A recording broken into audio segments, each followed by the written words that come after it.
afternoon, students. It's very good to have an interactive class with you. We are to discuss on tourism service operation and accommodation. In the tourism service operation, we are going to discuss about the historical of road transport, air transport, and rail transport, and its effect to the development of tourism in Nigeria. So also, we are going to discuss about accommodation, the different types of accommodation that the tourism prefer, be it guest houses or motels, highways. Likewise, we are going to discuss on the fixtures or the characteristics that determine the choice of this accommodation by the tourist. By the time we go on the different slides that we have provided, you will be able to understand it clearer. Happy viewing. Good afternoon, students. It's nice having you this afternoon. I'm Dr. Falabi. It's been a long time that I've been trying to get in touch with you, but due to the services, it has never been so. But anyway, we thank God that we are able to see today.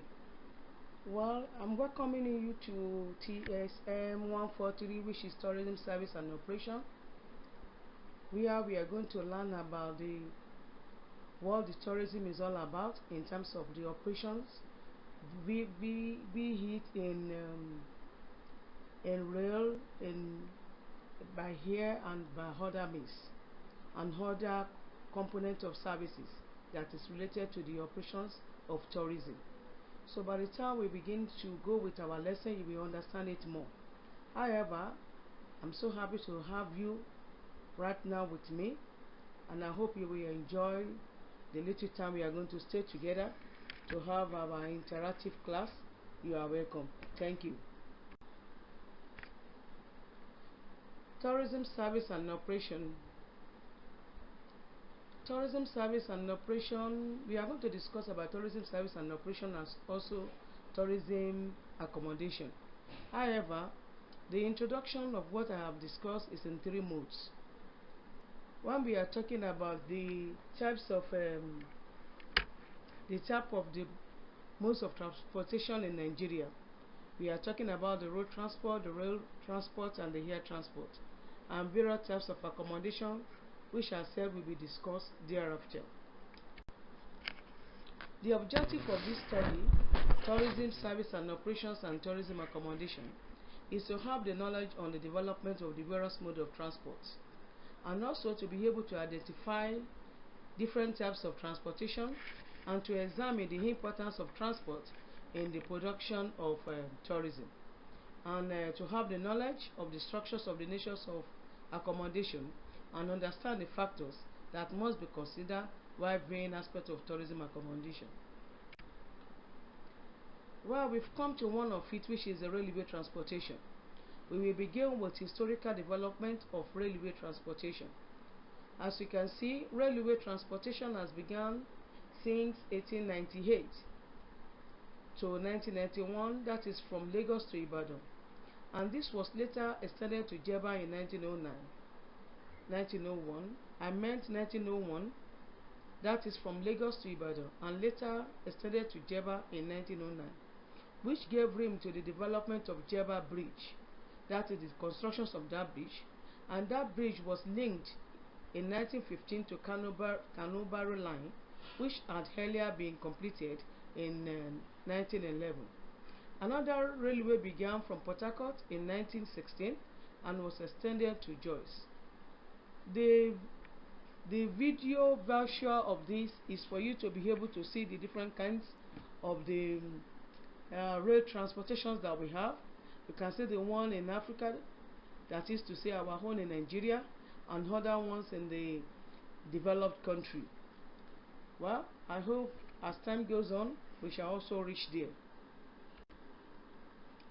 The characteristics of this organization: Nigeria railway transport was only by federal government, and up to till now is still owned by federal government.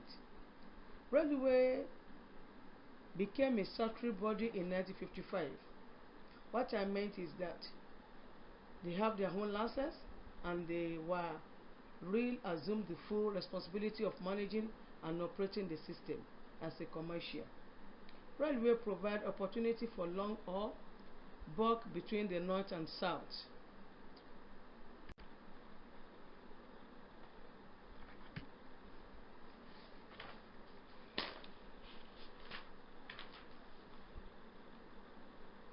This has helped a lot in the recent of what they do, because most of the things that we use railway to convey in those days are the local export, the products that are being linked to the nearest urban center with the major railway station.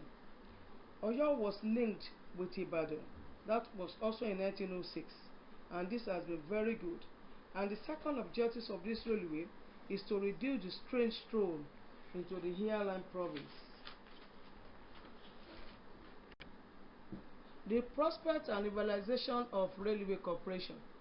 Actually, a huge sum of amount has been allocated to liberalization by the government on railway, and up till now, government is still spending a lot of money to ensure that railway comes to existence in order to relieve us from burden of hold-ups, and also to be able to carry all other things that is not easy to be taken care of by road. This will lead me to another point of mode of transportation, which is road transport. The history of road transport in Nigeria dated back by the first decade. Road transport were designed to observe this objective, that is, for commercial hinterlands opened by the government and to reduce trade thrown on the hinterland provinces. Road structures of these organizations also are what you are seeing. The planning and the development of feeder roads are the feasibilities of the federal state, the state and the local government. Don't be surprised that even if you want to do anything regarding road, you have to pay some certain amount to government to be able to give you the license or to accept you that you should do so. The air line is other modes of transportation. Introduction of the air transport. Airline transport has been in existence for a long time, and this has helped in development because it assists to build our economy, and it has enhanced the standard of living that many Nigerian and businessmen and women and professionals have shown love in traveling through airline.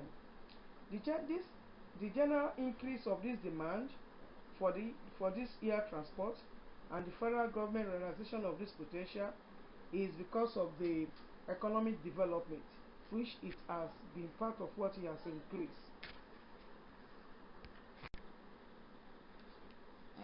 You are to describe the role of the air transport in Nigeria and also to explain the three modes of transportation. Now we have to go to the second unit of our lesson of today, which is tourism accommodation.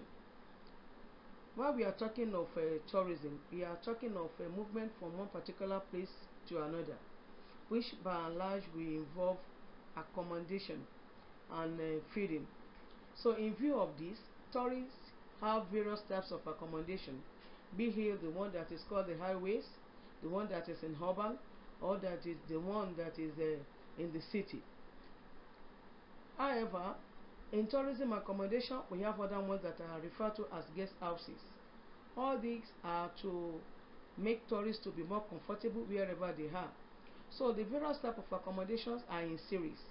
We have the one that is of good classification of 5-star, 3-star, 1-star, depending on the kind of the tourist, depending on where they are traveling to, depending on the localities, be it urban, be it in city, be it in the highways.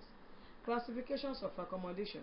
As I said, accommodation is being classified by the structure that is being in place in the hotel. That is what the hotel could offer, and the structure and the kind of the services. So it depends on the kind of the client that will determine the type of the accommodation he or she will eventually prefer. Then we have one that is called the alternative accommodation. If you could agree with me, many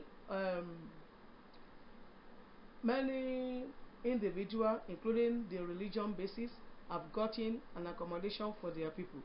So if you are traveling on a religion basis, be it into Mecca or to Jerusalem, they have accommodation, such as the YMCE, the one that the Baptists have, to be able to lodge their people.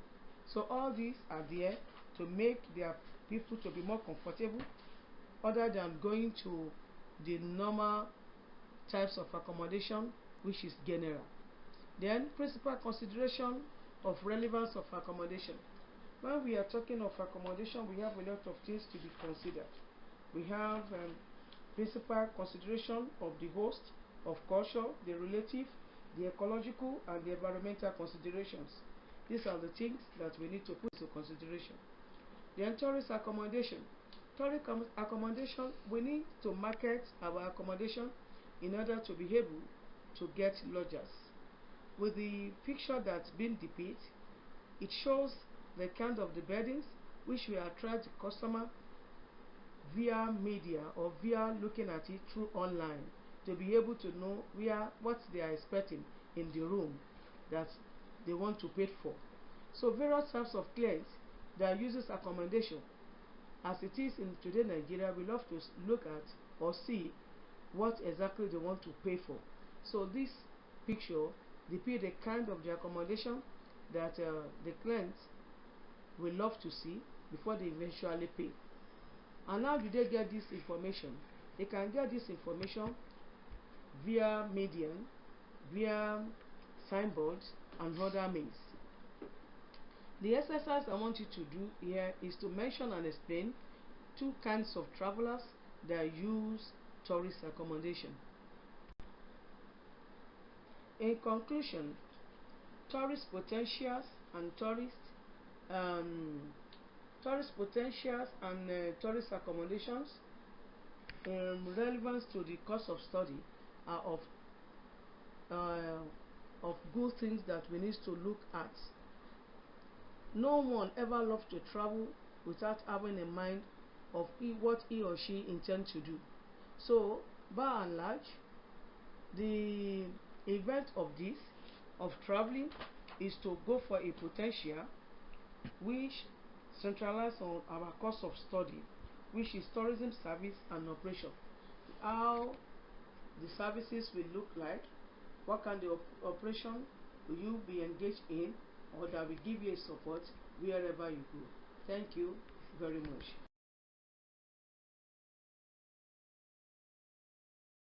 I appreciate you.